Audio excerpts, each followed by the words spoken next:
Vote. Hey, what's up, interwebs? My name is David, and you are chilling with Schilling. I am here.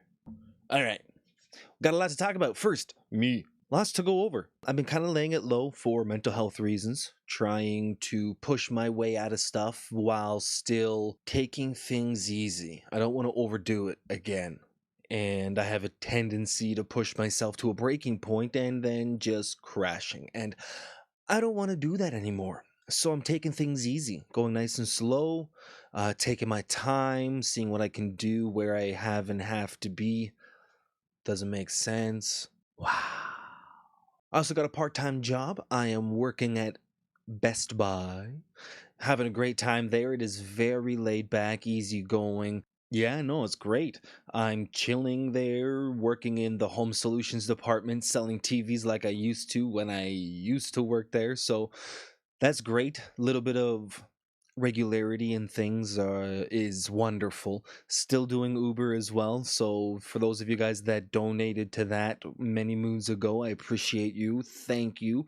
My car is in working condition once again, and I am able to make a little bit of money doing that too. So I have two jobs, and then I do a little bit of dog training, and then I do some photography as well. So for me, laying low is still being pretty busy. Also, I don't really like to celebrate it too much, but it is my birthday this weekend, which is pretty freaking crazy. I'm gonna be 35. Wow. It's hard not to get very discouraged at that thought because I have been building myself up again from scratch for so long, and it feels very. I feel like I've wasted so much of my life. But to get where I need to be, I had to go through the journey that I have, and overall, I would not change my journey. Yeah. I mean, one or two things excluded, of course.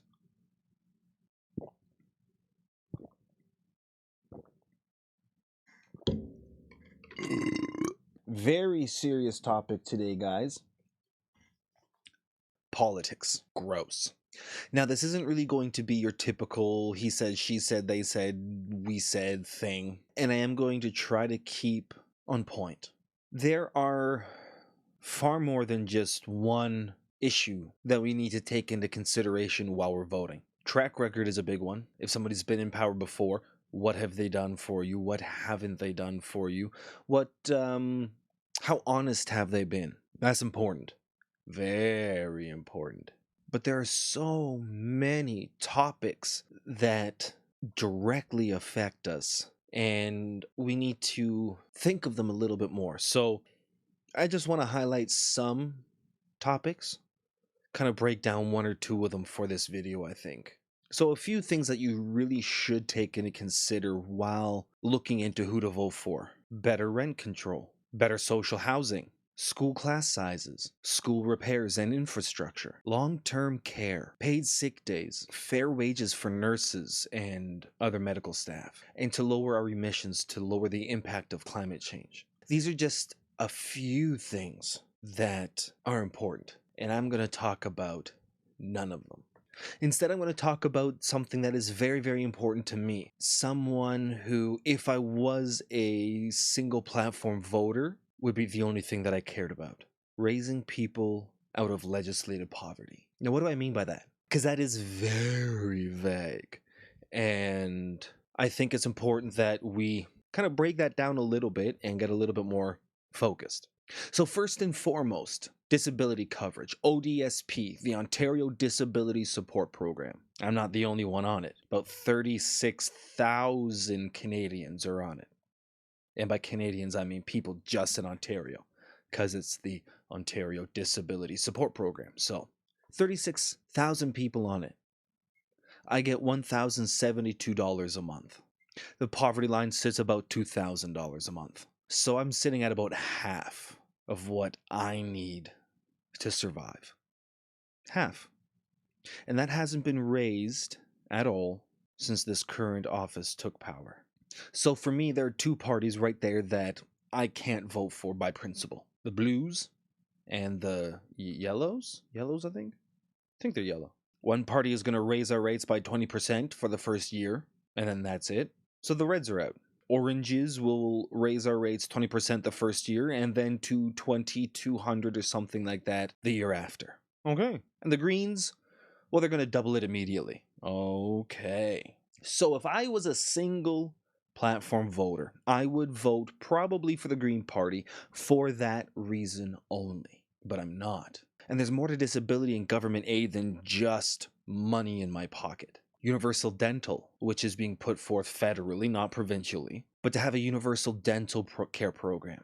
More money invested into mental health. Refunding the police so that officers are not the first responders to mental health calls. Social workers should be the first people on scene. Rent control and fair housing, these are all just the tip of the iceberg of things that will help me become sustainable, self-sustainable, and become a functioning member of society again. And that's just me. Other people have physical ailments that they will not recover from and need permanent disability. Why is it their fault that they've been injured or were born with an ailment? Why do they deserve to die? Alone, hungry, homeless, scared? You know, during election time, we are very focused on what's best for us. Singular. It's time we start thinking about what's best for all of us. I don't have kids, but I want lower class sizes. Why? Because that's our future. The kids in school today are one day going to be our leaders, our innovators, our saviors, hopefully, with the way climate change is going. So why not give them the best chance for success? Lower class sizes, expand how we teach, how we learn. Give kids the best chance for success. Lowering emissions, well, that's just smart. I want to live, and I don't want to live in Armageddon. Ragnarok. So it's hard. But there again, it's not. Most of the people who watch my videos are going to be making less than $200,000 a year. I think, in fact, all the people watching are making less than $200,000 a year. So unless you're making more than $200,000 a year, your taxes are not going to change for most of these platforms. So it comes down to what you want most. You know, it's a bit of a motto that's gotten me through a lot of my mental health struggles, and it's pray for the best, plan for the worst. It's an old motto. I've been saying it for years, and I did not make it up. It's been around for a long time, but it's true. Pray for the best. Pray nothing bad will ever happen to you from now until the day you pass away peacefully in your sleep, surrounded by family and loved ones. It's not the case.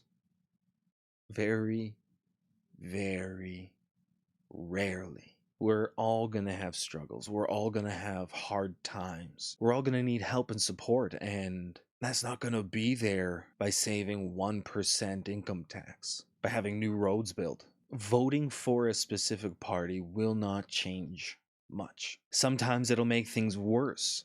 In an election like this, it is so important to remember the past and look for the future. Now I know exactly who I'm going to be voting for. It might not be a big surprise, but I know who I'm voting for. She's my incumbent. She's been fighting for change, fighting for everything for the last 4 years. She's gotten hate mail, she's gotten racist remarks, all because she's trying to make a change. And that's somebody that I can stand behind, that I want to stand for and help. And I have done a little volunteering this election, and it's been very eye-opening. I don't want to sit here and tell you who to vote for, but I do want to tell you to vote. Somewhere on either side of my face, either here or here, there's going to be a little post, a little photo. Just take a quick look at it. It's a bit of a grading, a very, very simplistic grading of the 4 major parties. Take a look. See what they stand for. Now, it's not going to cover everything. It's just a 1-page little photo, but for some of the really important stuff, paints a pretty clear picture. All right, guys, I don't normally name drop, but I would like to formally endorse Laura May Lindo, our Kitchener Center NDP candidate. Yeah, for this next election. She's a fighter. She listens to everyone on all sides of the aisles. As long as you're her constituent, she will fight for you. She wants what's best for you, what's best for me, and what's best for all of Kitchener Center and all of Ontario. If you live in Kitchener Center, I strongly encourage you to vote for her, reach out to her campaign office, and find out what she's for. But for those of you living all over Ontario, get out, go vote, and don't forget, tell your friends.